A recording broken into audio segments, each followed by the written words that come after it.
Right. How's it going, everyone? Waiting for everyone to start tuning in.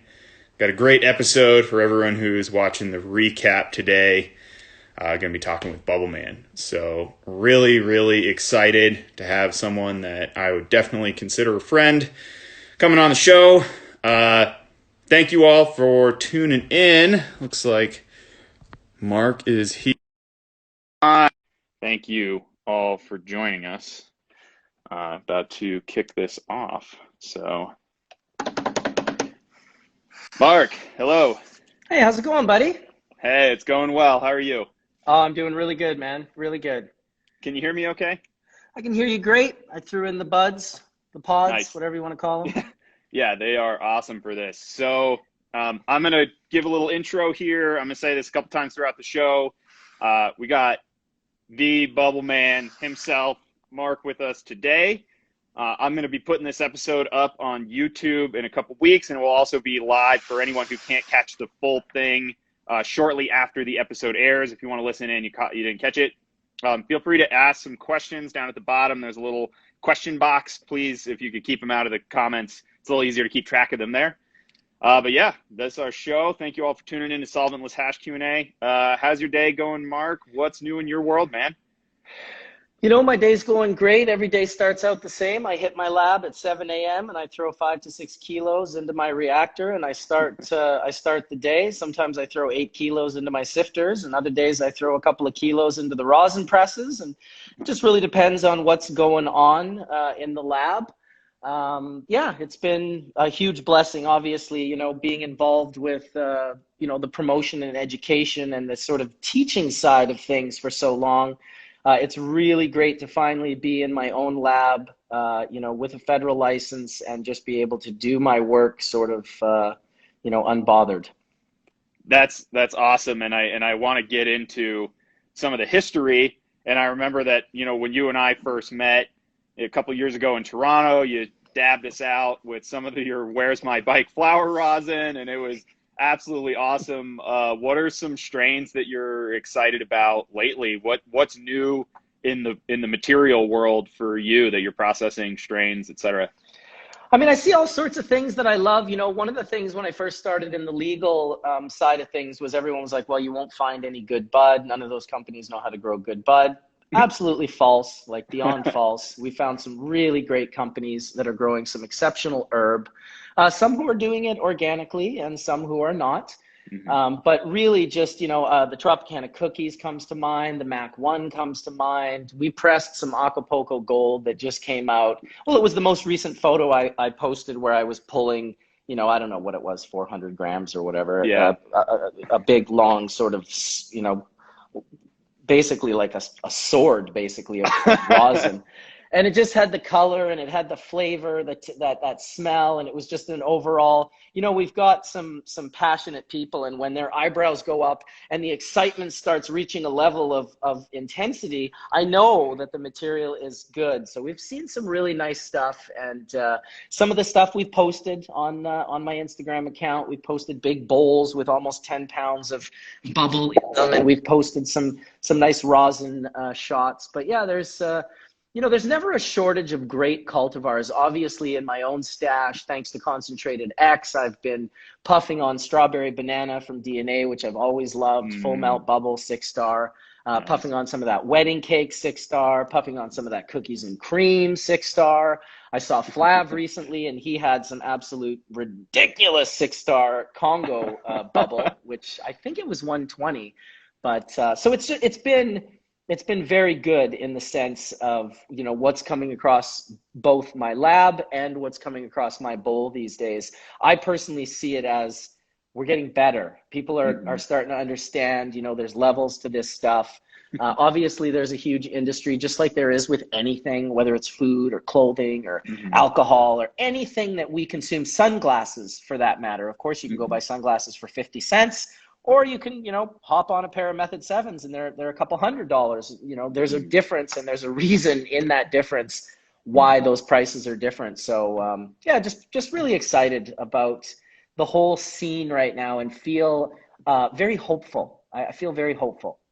That's awesome, and I have so many questions coming from that, but I would love to start with just you telling everyone kind of what you're up to lately. I think a lot of people know a bit about your story, the influence you've had on the industry. Excuse me. Who are you working with now? Tell us a little bit about Embark. What's new? What's current in your world with your processing? Well, it's kind of a multi-segmented. So the companies that I work with the most right now, and I'll kind of put them in order of 3, 2, 1, meaning 3, the least amount, 2, a little bit. Oh, might be Today from UPS. There you go. Segra International is a tissue culture company that I'm working with. Now, a lot of people are wondering, well, why is Bubbleman working with a tissue culture company? He's not really someone we think of as a grower, even though I did start growing in the early 90s and have grown a fair share of cannabis in my day. I love the idea of the tissue culture company because of the importance of clonally produced plants being able to get initiated, especially in our industry where these plants have been passed from garage to garage. It's been very black market-esque, and let's all just agree that we've been passing around bugs and viruses and bacteria and fungi for a good many decades, and that's noticeable in some people's gardens when they see that you see the mites and the aphids. And cannabis is much like any other program in nature. Nature feeds on the sick and the old or the young, the ones that can't defend themselves, the ones that are the most vulnerable. You'll never see a lion chasing down a Olympic wildebeest. He's going to go for that old one that's about to die, or maybe he might even take out a young one that's pretty fresh, but he's rarely going to go for the strongest of the herd. And cannabis is really no different. When you weaken a cannabis plant with viruses and microbials and fungi, you make that plant the weakest in the room. And we've all seen it where we've been in a room and you can see, this one plant that isn't being touched at all, whereas there's, half the garden is just covered in mites or aphids or some other powdery mildew nightmare. And so tissue culture is one of the most important ways that I have personally found and seen where you can actually initiate the plant to remove all of those things. You can literally cut that tiny little plant, put it into that little tube, and that little plant is going to grow. And while it's growing, the fungi and the bacteria, they're going to try to keep up. But what happens is the plant grows just a little bit faster, and you're going to cut it and get a little bit of that contamination in there. You do that about 4 or 5 times. That's called initiation. It takes about 6 months, and you can clean the plants 100% of all microbial, viral, or fungi content. Wow. Cellular bacteria. This is very important. And if we catch up, we understand that all clonally produced plants on the planet right now that are produced in a commercial scale, and that's every raspberry, every blueberry, every almond, every plant that you could possibly imagine, they're clonally produced for a reason through tissue culture, because the advantage of having all of those things removed is you just need it. You need that advantage on a commercial scale. Otherwise, you get that one little bug get in there, that one little weakness, and you're going to destroy a multi-million-dollar crop. And so for me, tissue culture is the beginning of everything. If I'm an extractor and I'm processing, I want to be able to process as much material as I can from companies that are using tissue culture propagation. So really, it's micropropagation. It's not to be confused with the type of propagation that is called callus tissue culture, which is really 90+% of tissue culture is callus, where it's a cell being divided or separated and isolated and pushed into another one. This is not what we're talking about. We're really talking about microscopic cloning.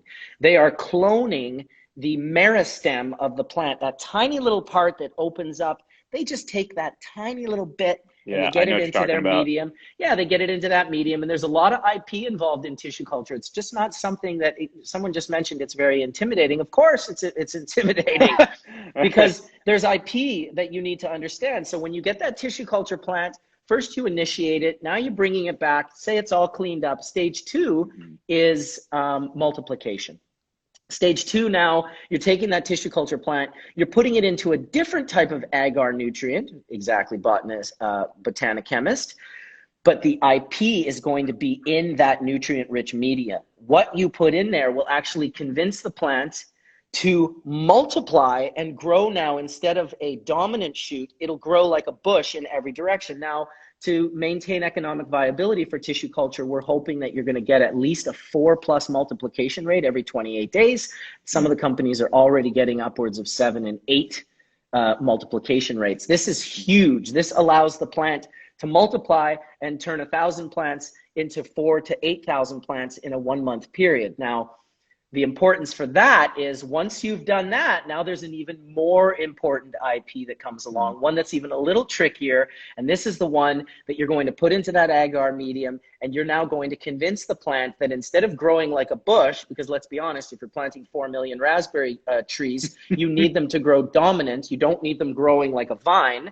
Right. You need now to convince that plant to grow a dominant shoot. And that is a completely different intellectual property, and it changes per cultivar, if you can imagine. So this is some serious next level shit, as Feeks and Zed just announced in the chat room. And so I have a very close relationship. I consult with these guys. I help facilitate relationships with them, and I stand behind what they're doing. And not only them, there's some other tissue culture companies that, of course, I'm excited about as well. But the one that I've got a relationship with is, of course, Segra International. And I urge you guys to all go check out what they're doing. Ian Davidson, who is, of course, one of the growers for the Cookies family and DNA Genetics. He was growing massive greenhouses down in California for a long while. He runs Davidson Organics, and he's an extremely, extremely knowledgeable fellow. And I would say that for those of you that think I sound like I know my shit, it all really 90+% of it came from hanging out with and spending time with Ian Davidson. So I'd love to give him a shout out. That leads me to the second company that I'm working with, which is Whistler Technologies. Spending a good amount of time with these guys. You know, back at the end of my lawsuit, which, you know, we may or may not get into, I had built and created a relationship with Reinhard Delp. Reinhard Delp is, of course, the gentleman who started the Ice Cold Extractor. IceColdExtractor.org is his website if you want to check it out. There might be a hyphen between Ice Cold and Extractor. I'm 99% sure, and I hate to say this if it's not true, but I'm pretty sure he's passed away since. But I had a lawsuit with him. I ended up paying a bunch of money to him for his patent, because I learned in the patent that, you know, everyone thought for years and years that I stole this idea from Mila, the isolator lady. Well, in fact, the idea was really taken from the Ice Cold Extractor. I learned that in the lawsuit. Eldon, an old friend of mine, a hash smuggler that used to hang out in Nepal, he basically was sitting on her couch looking at this machine, and he said 2 nylon bags with screen bottoms and a 5-gallon bucket, and you got the same thing. The guy sitting next to him, Marc Rose, who's my manufacturer now for 18 years, manufactured all the first isolator bags. He named the isolator bag, and Mila was the face to bring the isolator bag. So for the longest time, people thought, oh, you ripped off those bags from Mila. Well, in fact, it was ripped off via Mila, via Eldon and Marc. I ended up making things right with Eldon, Marc, and Reinhard. Mila and I really never kind of got together and organized and made it work for us. But, you know, we agree to disagree. But the story is that, you know, the bags were invented by Eldon based on Reinhardt's machine. And I felt it was the right thing to do after the lawsuit to pay him 6 figures for the entire time I used and breached his patent. I was one of 2 companies that did that. The other one was Payload Bags. He was my partner in the lawsuit, Jason. And we were the only 2 to ever do that. So we paid Reinhardt the money that he deserved, and we felt good about that. And that led me to actually starting a company with Reinhardt and Jason, and we were going to do an industrial stainless steel reactor, which is exactly what his original unit was. It was just a 5-gallon unit. Well, it didn't end up happening. We kind of split our ways after the lawsuit, unfortunately. I never heard from Reinhardt again. I heard that he had passed away, which was very sad. And then, you know, maybe less than a year later, I bumped into Daniel Lantala, who's my partner at Whistler Technologies. He's the founder of the company. And he was telling me about some things that he was up to. And I was kind of like, oh, well, you know, like, I've got some ideas if you ever want to bring me in. And eventually he was like, he understood that, yeah, I think probably bringing Bubbleman, the guy that coined the phrase bubble hash and promoted bubble hash since 1999, might be a good person to have in our company that's now producing industrial, you know, commercial reactors for mixing and filtering out resin glands. So we ended up partnering up. I became a part of that company. And of course I promote that throughout many companies, but I also use it as I'm a customer and I'm sort of an owner of the company. So I wear two hats in that sense, which I think brings a good value, because not only am I out there selling these units to people, I'm also out there using the unit every single day. Hayo Mataki, the tissue culture company is called Segra-intl.com, Segra International. So if you hit those guys up. So it's been a joy working with the Whistler Technologies team. They've got some really great engineers over there, the two Daves and Kelvin. Great team, great salespeople, great marketing people, and I feel really good about the machines that we're putting out. They're definitely no slouch in regards to cost. They are very costly. But we stand behind the product. We offer white glove service, and so far everyone that's gotten one is beyond excited. So that kind of leads me to my number one project, which is Embark Health. Embark Health is a company I helped found about 2 years ago with my partners Bruce Dawson Scully and Michael Curtis. And a lot has happened in the 2 years since we did that. Of course, we acquired a facility in Delta, British Columbia on Annacis Island. This facility that I'm in right now is 40,000 square feet. You can kind of see the Fraser River out in the back window there of my office. Yeah, I got the corner office, you know. Hey, you should. Yeah. So it's been really great.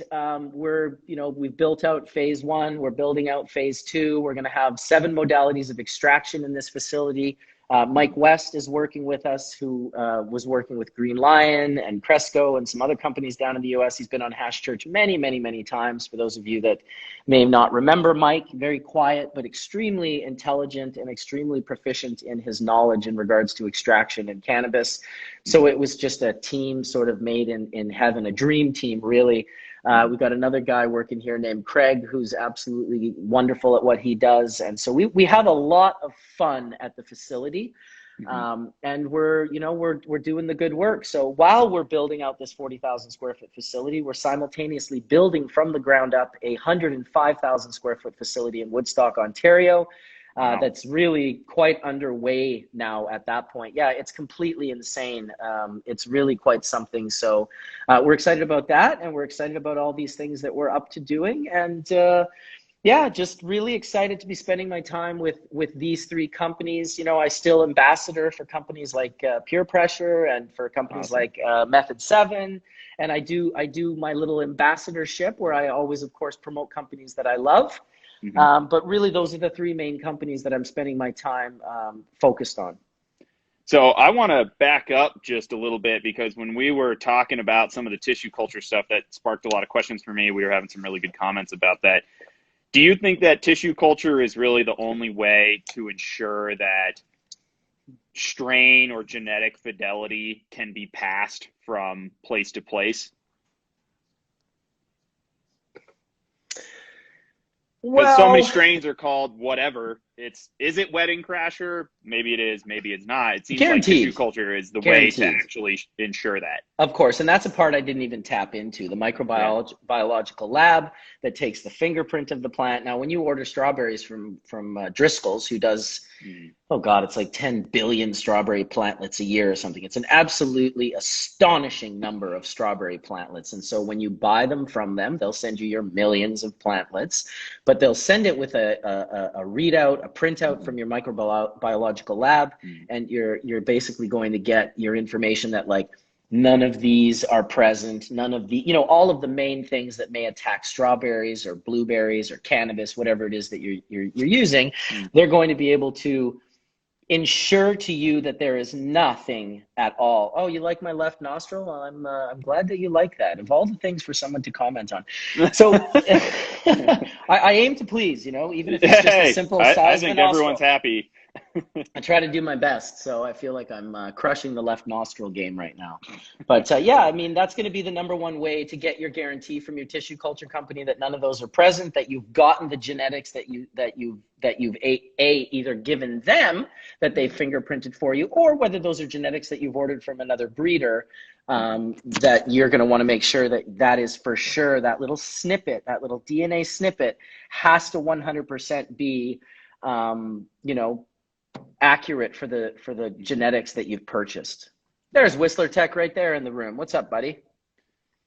Cool. So I would Let's dig into that a little bit more because, you're talking about using tissue culture to do that. Do you think that we're heading towards a place where there might be like a cannabis genetics bank or some kind of verification system? Because it seems like that's not the biggest issue going on in the world right now, but some of these premium genetics, especially for solventless, because as you know as well as anyone, not every strain works well for solventless. It seems like that's really going to be a core thing that large solventless processors are looking for, are, guaranteed good genetics that are going to work for solventless, that are going to produce those trichomes that you really need.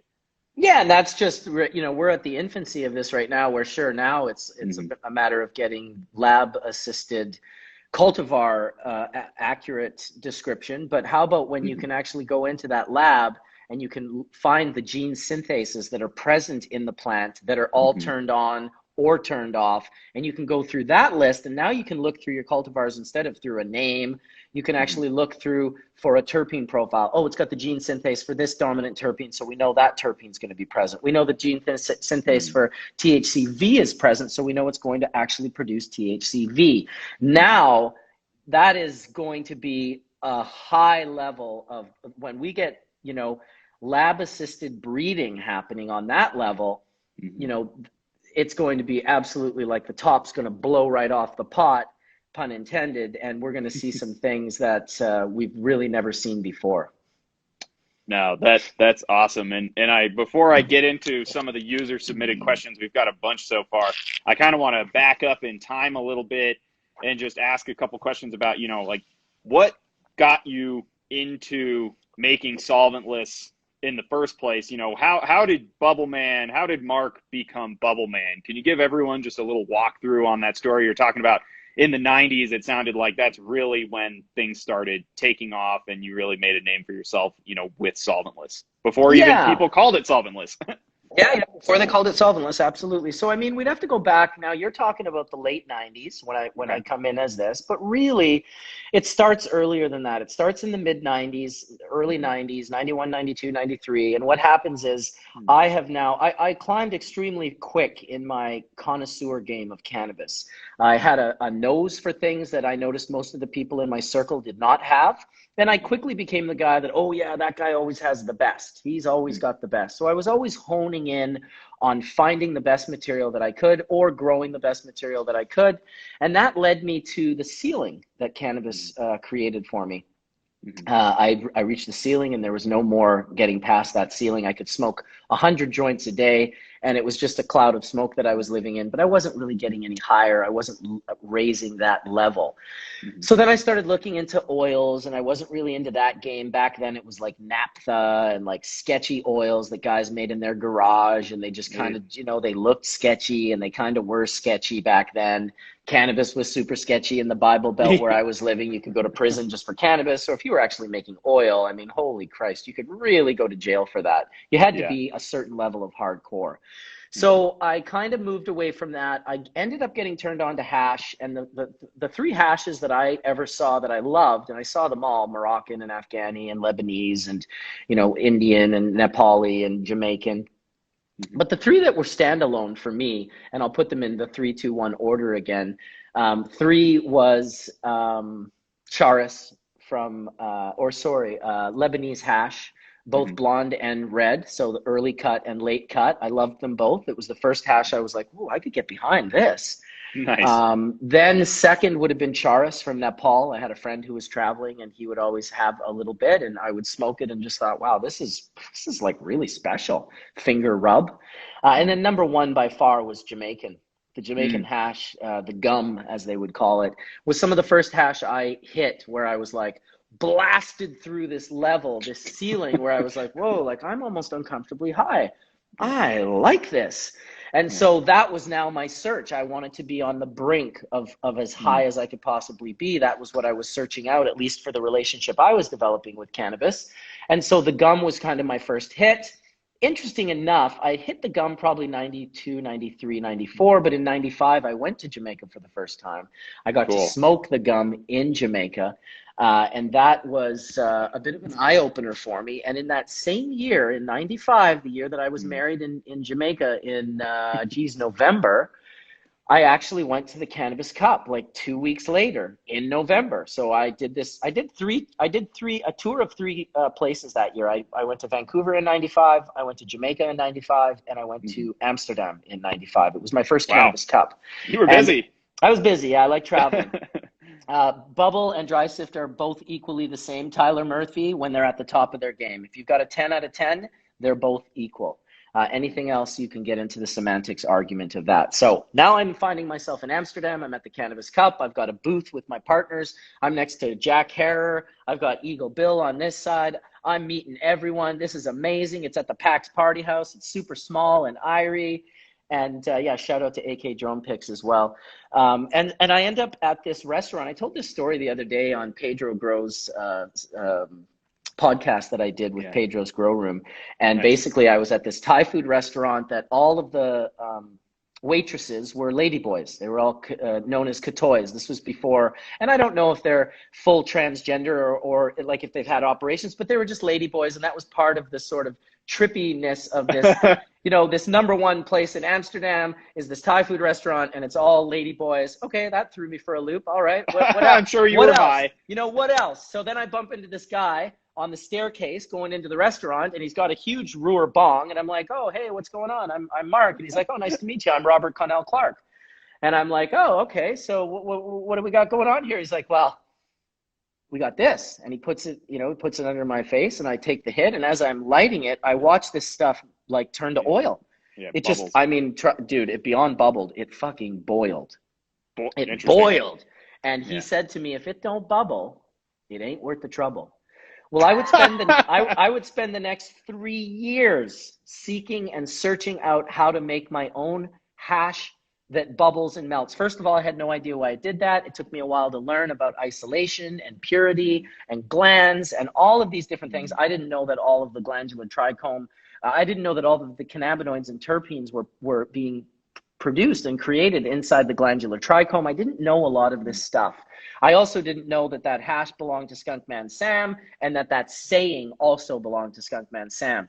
So I didn't really get to meet those guys too much, although in 95 or 96, Rob actually came to my house and stayed with me in West Vancouver via Hillary Black, the founder of the BC Compassion Club. So that was all, you know, that kind of started solidifying this relationship that I had with him. And I'd kind of say hi to him and go visit him each year that I went to the Cup. I'd go to his house in Amsterdam and hang out a little bit, but never did I meet Skunkman. And he was more like the professor that was hiding in the background that you never got to meet. He didn't want to meet people, and he wasn't really the most courteous person back then. He was actually, you know, borderline extremely rude. And so everyone was kind of afraid of him, but we all knew he was the fucking man. And so I'm trying to get in and get closer, and, you know, Rob's a great guy and I'm friends with him. And, you know, basically 98 comes along and I see the isolator bags. A friend of mine brings them back from the Cup. I actually saw them at the Cup that year. A friend of mine bought them, and I was kind of like, oh, what's this all about? We threw a bunch of material in, and it just came out real nasty 2-bag hash, as you would kind of assume from a bunch of idiots that didn't know their, you know, didn't know shit from Shinola, basically, just throwing anything in there. And it took a while. It was actually Breeder Steve. I got to give a shout out to Breeder Steve, because Breeder Steve hooked me up with some shishka berry trim. And he was like, oh, I just grew this beautiful shishka berry trim. It might have even come off his aquaponics, you know, fish table that he was growing with the Egyptian mouth breeders there, the tilapia. So I get this material. I run it through the 2 bags. Well, it comes out fire, bro. Now, it probably was only 4-star, but it was the first time I made something. I didn't even dry it properly. I straight up, like, you know, pressed it all wet like the idiot that I was. But I ended up putting it in my pipe later and lighting it and watching it boil and bubble. And I thought, same effect. I was like, holy Christ. Now, it wasn't nearly as strong as what I smoked in Amsterdam. Well, it wouldn't be much longer. Those bags came out in November of 98, and bubble bags came out in March of 99, about 5 months later. Okay, so you moved quick on that. I moved quick. And, you know, I didn't right away try to, like, steal the idea. What I wanted to do was become her salesperson for Canada. I had just been arrested at a roadblock in Canada. I had 16.5 pounds of cannabis for the BC Compassion Club that I'd been helping for the last several years. And it was kind of where my philanthropy went, and I got busted, and it took my ability away to do that anymore. And I was kind of like, wow, I'm like super screwed. What do I do? Mm-hmm. I remembered these bags, and I was like, why don't I go to Amsterdam and try and make a deal with Mila? I knew Mila. We were friends. I used to drop hash off on my way to the airport and be like, hey, Mila, I didn't smoke all my hash. This is for you. You know, I respected her. But on this particular day, and it had to be fate, I'm telling you, because she was having maybe the worst day of her life on that particular day. And when I walked in, we kind of got into a fight, and it didn't really work. I must have sounded like a cocky, you know, like Canadian guy coming in there and be like, hey, I want to buy 1,000 sets of your bags, and I want exclusive distributorship for Canada. Mm-hmm. Well, she got very mad at that, called me a silly American. I told her, hey, I'm a silly North American. Don't get it mixed up. Northern American. So I was just kind of like, all right, whatever. I shit the bed on that. I was super bummed. I went home like devastated. Okay, my one idea is done. I can't do it. I've been busted. I've got, you know, I'm going through court. Like, what am I going to do? And my very, very quiet wife, who never interjects, and she's just so quiet and just, you know, raises the children and is just the most amazing woman ever. She says to me, well, why don't we make our own? And I was like, can we do that?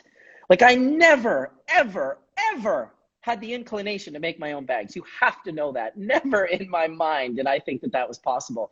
And she's like, yeah, we can do that. Get me a sewing machine, get me some of the material, get me some screen, and I'll start making them. And so right off the bat, I had a really good friend who was a businessman, and he was quite successful. And I said, listen, this is an idea. It's already out there. The lady wouldn't sell the bags to me. Is this bad business? Am I just ripping them off? And he said, listen, you went there to try to do business for her, and she sent you packing. Now, are you going to undercut her product and make a cheaper product? Because that's bad business. But if you're going to make a better product, add innovation to it, and charge more money, then that's something that I can get behind. So that's basically what I did. I added a 25 micron bag.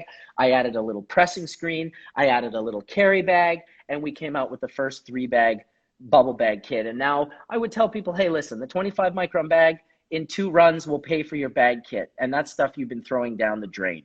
Now, you know, everyone else was convinced that that was, you know, immature and broken heads, but we know that's not the case with the 25 micron anymore. I ran some the other day. The COA came back 74.3% THC on my 25 micron, higher than some of the distillate that's in the country right now.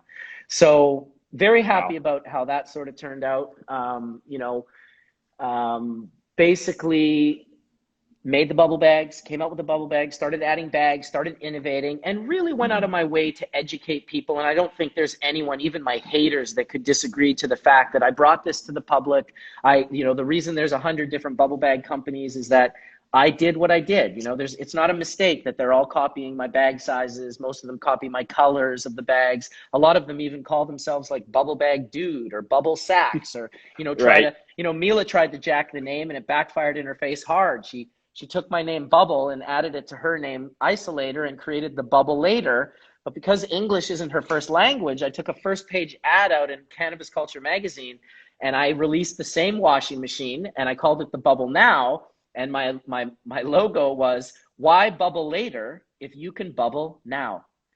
And oh my God, did that create another whole like war? Like that was poking the lion, I'll tell you. But it was just all in good fun, you know. And it was sort of Skunkman Sam that called me up one day and said, hey, listen, you know, these washing machines are actually pretty good. You should try them out. And I was like, all right, you know what? I'll look into it. I'll check it out. So it was fun. It was, you know, why bubble later when you can bubble now? That I wish I could have seen her face the day she opened that magazine and saw that, because I'm telling you, it was there was some noise being made in the office that day.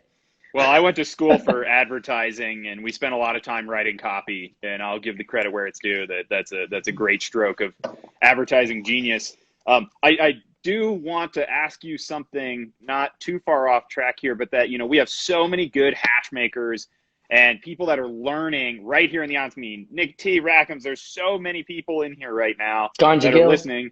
Yeah, people that have referenced you as an influence in their hash making. Who would you cite as an influence? I know you said Skunkman Sam. Who are some of the people that influenced you over time? You kind of touched on it, but for the other people here in the show, I'd love to know, you know, where you've drawn inspiration from.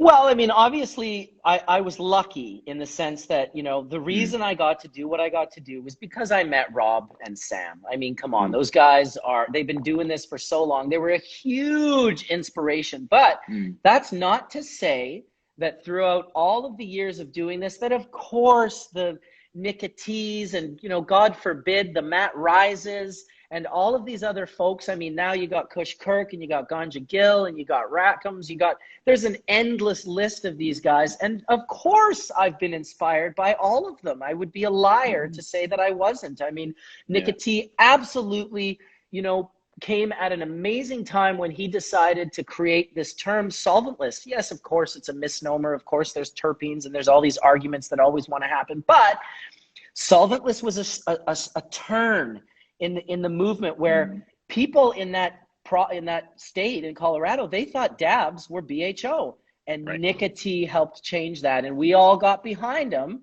and helped doing that. Listen, if you can't acknowledge that these people that are all the Frenchies and the Nicotees and the, you know, all of these different people we all occupy a step in the ladder, and it doesn't matter if you're above or below.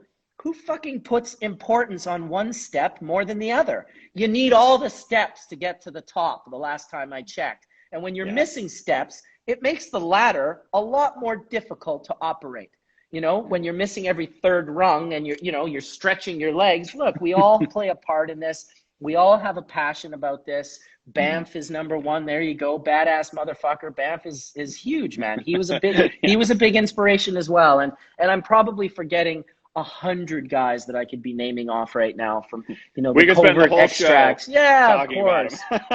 Of course, you know, archive seeds, Fletcher, you know, what he did with the growing of plants and the focusing on, you know, how about Jeff Church? How about the Bazaar brothers, the OG hash bar guys in California? Those guys all started the 6-star system and the explanation of the 6-star system. So listen, we get petty often in this industry, and we all infight with one another, and we all get choked at one another, and our egos get pissed with one another. But the bottom line is we're all soul brothers and sisters. We love this plant.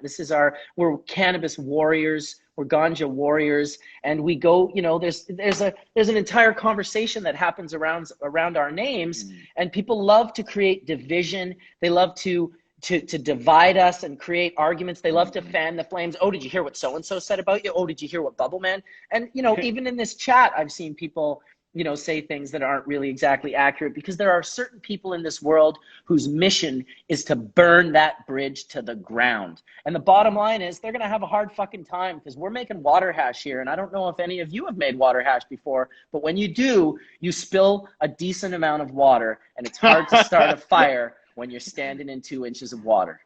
Well, I love all the analogies and the metaphors that you're throwing into this conversation. It's awesome, and great message. That is great. So just for everyone who's tuned in, if it wasn't obvious, please follow as many hash makers as you can. You're going to get a ton of different perspectives. I want to throw some questions from the audience at you real fast, but before I do, when is the next episode of Hash Church? And for everyone who isn't here, please tune in to episodes of Hash Church when you see them. So make sure you're following Bubbleman. Do you have any episodes coming up? I do. I want to make sure I get an episode in the month of September. It's been very busy, but I'm going to send out an email soon and invite a schwack of people over and get the conversation going. And, you know, Hash Church is in a very different place than it was when it was peaking and had 1,000+ people watching at a time. But now it's just, you know, like, it's more like, let's get together with some friends. Let's have the conversation. Let's see if we can sort of move this industry and this community forward a couple more inches at a time as we do. I mean, Hash Church, I had no idea when I started that show on a whim that it would help steer the community the way it did. And that has nothing to do with me. I don't take credit for that at all. I give the credit to all of the panelists that have ever been on Hash Church, and those are the people that are steering this community. We happen to do it under the guise of Hash Church for those 2 to 3 years. I hope that we can get back to doing that, but now, you know, we've got all sorts of great things, like even, you know, what you're doing here with these lives, you know, the Hash, what is he called? The Hashasheen that's doing the Hash interviews. You know, there's a lot of good things. Pedro's Grow Room. I love that the discussion is happening. Obviously, we're constantly going to disagree with one another. We're constantly going to it's healthy. argue, but it is healthy. And I implore you, don't run away from the people that, you know, argue with you, because, you know, all of my most heavy innovations were made during accidents and during mistakes. And, you know, when you can actually argue back and forth with people and get that sort of tension going back and forth, you can really create some magic. And if we can just remove the hashish thank you, Eric Nugshots, and Rackham's as well, for both saying that. I've talked to him a few times. I'm not sure if I'm ever going to be able to get on there, because I think he does it in person, but it is a great show and you guys should all check it out. That's awesome. So quick recap. If you have not watched the whole episode, please watch the whole thing afterwards. Great insights throughout the show. This will be up on YouTube in a couple weeks, and the full episode will be up on Instagram, just so everyone knows who's tuned in. I'm going to throw some questions from the audience at you. We have a ton. I would be remiss not to get a couple of these up here, so I'm going to try and rapid fire a couple of these off, keep people satisfied. Rosin or melt? This is a hot topic. I ask a lot of hash makers who come on the show what the differences are. Phil, Soil Grown, had a great explanation. What's your take between, you know, some really good rosin or some 6-star? I mean, don't get me wrong. I would never kick rosin out of bed for eating crackers. I love it. I think it's wonderful, but I think it's obviously my preference, and my preference is related to my experience. And so look, I've been smoking full melt for 21 years, 22 really. And so I've only been smoking rosin for about, I don't know, 6 years. So I love it. It's amazing. It gets me super high, and I enjoy the headspace of the varieties. I love being able to have people give me bud all the time. So I can't throw that bud into a little 1-gallon bucket and make an 8 variety, but I can squish it and puff that shit right then and there. So that is superior to anything. I think that's just amazing. A great way to test bud. But when it comes to actually smoking, I love to smoke full melt 6-star, whether it's dry sift or whether it's bubble hash. I'm certain that it probably has to do with that laboratory inside the glandular trichome. If you've ever read my article on Cannabis Culture magazine that we did with Jeremiah called Inside the Trichome, we explain the science of the trichome. We explain the glandular trichome. We explain that there's these sacs called organelles, called plastids and vacuoles. And inside the plastids, you got phenols. Inside the vacuoles, you've got hydrocarbons. Phenols are alcohols. Hydrocarbons are terpenes. And these are the building blocks that push up into this fibrous mat that sits on the top of the trichome, right under the wax cuticle.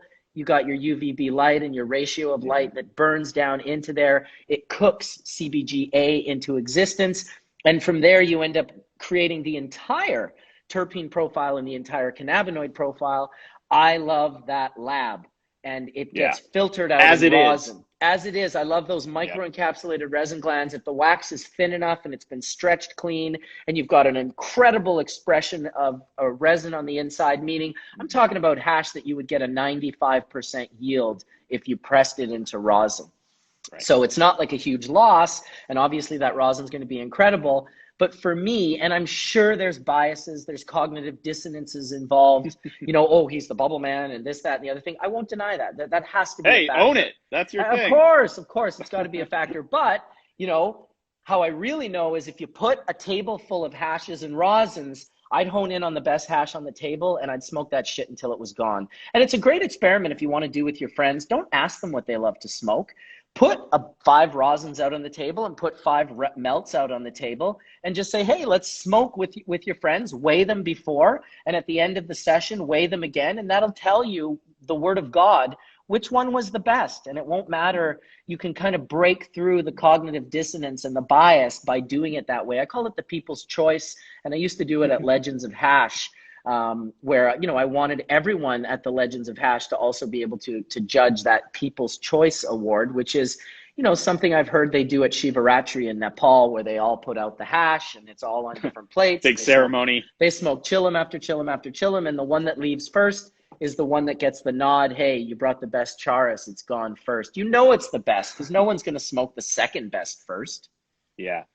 That's an awesome little story. And yeah, somebody commented in here, there's not enough melt out there. So I'm hoping all the hash makers who are tuned in, friends of hash makers, please encourage And do yourselves a favor, make us all some more melt, please. Yeah, and I would only add to that, if you're looking at melt and you're looking at producing and the plant to produce, understand that creating a living soil, creating a biodynamic, regenerative, sustainable farm for yourself is really the direction you want to go. There are there are things present in the soil, microbials and whatnot, that are going to, they're basically precursors that the roots can tap into that produce phenols and these hydrocarbons inside these organelles. And this is a very important factor on why so many people, look, don't get me wrong, you can produce 6-star from salts, but it never quite seems to be the same as 6-star from organic mediums. And I think we know the same thing is true for tomatoes and most of the vegetables that we grow. So I'm not calling out salt growers at all. If you're growing with salts, no problem. But listen, if you can grow organically and if you can look in, it's something you should. Yeah.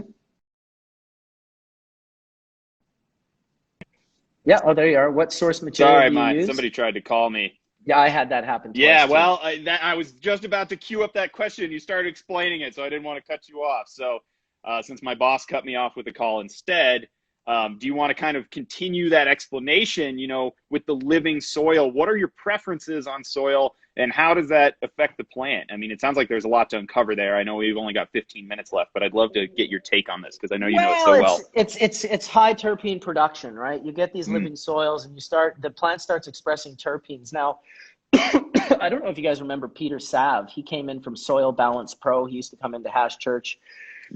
He's done some 3 or so years of experimenting with his soil balance, which he puts into the earth. These are, basically microbials that he's collected 65 different ones that get put into this material, this Soil Balance Pro, and he started growing with the hemp farmers, and I saw the end results, and it was spectacular. The thickness of the stalk, the cellulose production, the bud production, the trichome proliferation, the resin production, and most importantly, the terpene production. He was growing hemp that was like 2.5% terpenes. And this was at the end of it kind of being dried, and other people were coming out with like 0.1% terpenes, 0.2% terpenes. So, that's kind of a very powerful sort of sign that shows you, listen, when you give these plants what they need, particularly in the soils, to the roots, that the plant is going to produce and express itself in a way that it maybe never has under different kinds of other kinds of mediums that you're growing with. That's a great explanation. And just like what a lot of people may or may not realize is, what your plant eats and the vegetables and fruits that you eat, what the soil content is there has everything to do with actually what you are, what you're thinking about here. Yeah. What are you pointing to there? Compost? Compost. Yeah. Organic, actual living fertilizer. No, that's great. And that's, listen, I can't mention any of that without giving a huge shout out to the Dragonfly Earth Medicine, my family, Josh and Kelly and Sky and Sierra. They're just such an incredible group of people. They've got the most incredible connection with all of these amazing regenerative, sustainable farmers. And I just can't say enough about them. Check out the shows that they've done on my channel. The DEM Pure Educational Series. And honestly, you should have them on ASAP because they have just great information, great knowledge, and they're great people. And so one more time, Dragonfly Earth Medicine? Dragonfly Earth Medicine, that's DEM Pure certifications that you can get for yourself. And just you start looking at the people that follow those people and that are involved in that sort of co-op. And it's just an endless array of incredible dynamic people that are, really learning some incredibly important things right now in regards to sustainability of our planet, sustainability of how we grow our food and how we grow our cannabis. And also, looking at kind of passing on some of that into, our water and our air qualities, because there's no joke right now on this planet that our water and our air and our food have been compromised and have been poisoned. So we should look at sort of reducing and reversing that. Yeah, I'm with you there, although I'm afraid to jump into that with the limited time we have left. But that just means that you're just going to have to come back and we're just going to talk some Yeah. more because we haven't been up to Canada recently with COVID. I've got another question for you here. And before this question gets answered, I would just like to tell everyone that I have had a personal experience with the Where's My Bike. That's a strain that I think people are interested in asking about when it comes to flower rosin compared to pressing hash. I mean, the answer is fairly obvious with yield, flavor. What's your take on, really good flower rosin versus hash rosin? There is some really good flower rosin out there, even though it doesn't get the credit that hash and sift rosin do. What do you think?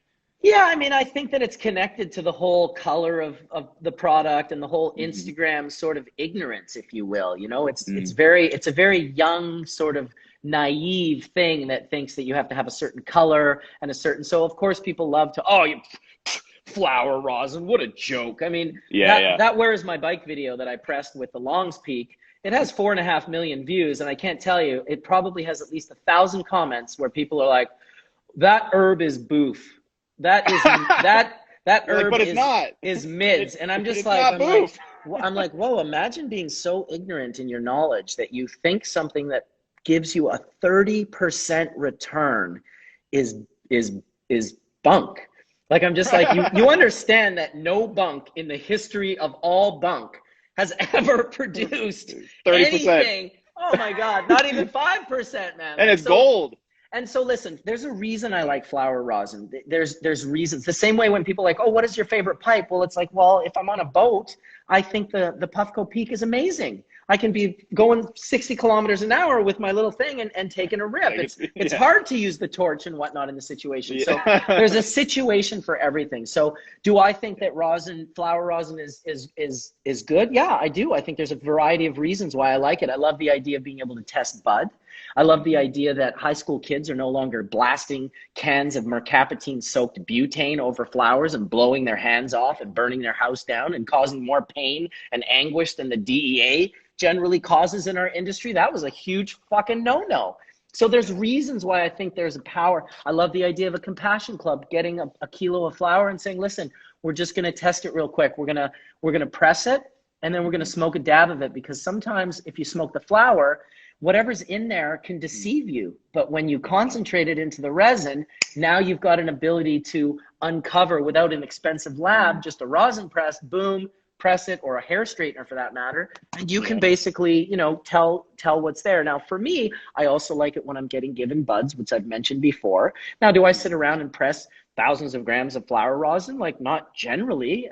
Not lately. If a customer wants it, absolutely. We're happy to provide that, but my mentality is grow hash that's good enough that you don't need to press. Like everyone's like, oh, it's all about pressing hash. It's like, okay, I get it, and I understand that some people, especially in Colorado, are pressing the 6 stars, and that's amazing as well. But most people press hash that doesn't melt. They're trying to create a dabbable product, and they don't understand that pressing your non-dabbable hash can lead you down a road that never gets you to the road where you actually grow better herbs, so you don't have to press your hash. Or if you want to press your hash, it's much better and you get a much higher yield. So I found the same thing with BHO when it came out. All of a sudden, people that were calling me and saying, hey, why did my bubble hash turn out like this? It's like sand, it won't stick together. I'm like, oh, because your herb is bunk. And they're just like, what? Like, what do you mean? No, it's super crystalline. I'm like, no, dude, the bags are the word of God. There's no joke here. Like, don't let your cognitive dissonance fool you. That herb is bunk. So now what you need to understand is, are you going to take the road where you find the better herb? Or are you going to take the road that's, well, I can just blast this and it'll turn out gold and I can sell it and it's just as good. Well, okay, but you're really cutting yourself off from a good road. And just taking that road of quality doesn't mean you have to go back and never do blasting or whatever else you want to do. You should do what you love. You should do what you want to do. And you shouldn't listen to anyone in that regards. But don't get hypnotized by making bunk look better, i.e. polishing a turd, when you could just be learning to grow and get better herb, whether that's learning about your own olfactory, learning about what the terpenes are, learning about, these different things. that's an interesting road that to me is an amazing rabbit hole to jump down, but so many people are terrified of that rabbit hole, and they much prefer to find something where they can just take their mediocre bubble or herb and turn it into something gold that to the naked eye and to the layman may look like a good product. Yeah, great explanation. It kind of reminds me of something that Harry Rose said on one of the last IG lives, was that, you know, really good solventless is the truest expression of the form of hashish making currently, which I thought was very insightful. We've only got about 5 minutes left here. Instagram actually just ends the broadcast at 60 minutes flat for everyone who's saying an hour is not enough. Instagram limits it to an hour, so that's why these don't go longer. They definitely could. I love to ask all of these top hash makers, all these people that come on our show, as a last question, if I can get to it, you know, where do you see solventless going in the next couple of years? What does the future of solventless look like for you right now? There's definitely some innovations around the corner with solventless. Not anything I'm really able to talk to you about just yet because it's not proven, tried and proven, but there are some innovations going on right now that are on my plate that I'm very, very excited about. You know, with this solventless, what we're trying to do is we're trying to extract, you know, the glandular trichome heads. We're trying to isolate them in a pure form. And bubble bags, you know, that the process itself has very little innovation in the last 22 years. At this point, all we're trying to do is scale it to make it larger and to make it faster. And that's basically going to be the same thing that you guys will find with rosin. Now, okay, we've done it. It works. Now it's like, make it bigger and make it faster. And that's what, of course, the industry has always wanted. That's why we were so trapped in prohibition with how much can I get and how fast can I get it. And we ended up growing very specific cultivars and losing some pretty rare terpene profiles because they're 20+ week cultivars because of that sort of prohibition-based mentality. But I see big things coming in the horizon. I think we're going to have some really wonderful innovations. I know there's multiple people working on these innovations right now. And I think probably we will see in the next 2 years or so, something new is going to show up that will be on everyone's lips, but is not on everyone's lips just yet. Cool. All right. Hey, I like a mystery.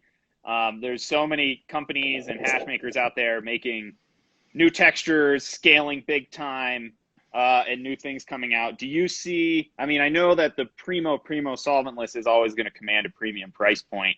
Do you think that some of the more average or, you know, mid-grade, and I mean that in the most positive way possible, solventless products, do you think that those are going to get a little more cheaper, maybe a little bit more affordable for the layman to, you know, start tapping into? Because price is a big barrier for people right now.